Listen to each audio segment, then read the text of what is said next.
So'nggi 2 yil ichida Mang'istov viloyati iqtisodiyotiga 2 trillion tengeden ko'proq sarmoya jalb qilingan. Mintaqaga amaliy safari davomida Qosimjo'mart To'qayev viloyatni rivojlantirish masalalari bo'yicha yig'ilish o'tkazdi. Davlat rahbari Qozog'istonning g'arbiy darvozasi o'laroq Mang'istov strategik ahamiyatga egaligini ta'kidladi. Prezident viloyatda kichik va o'rta biznesni qo'llab-quvvatlash muhimligini uqtirdi. Buning uchun joriy yilda davlat byudjetidan 16 milliard tengeden oshiq mablag' ajratildi. Mang'istov biznes dasturi ishga tushadi. Uning doirasida 1,5 milliard tenge qiymatdagi 30 ta yangi loyihaga ko'mak ko'rsatiladi.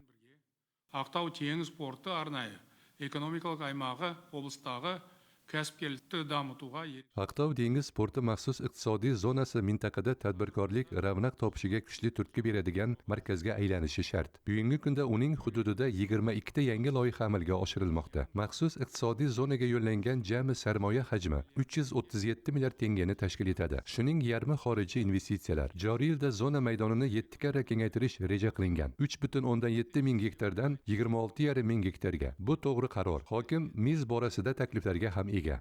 26-da 5 мың гектарға дейін. Бұл орынды шешім.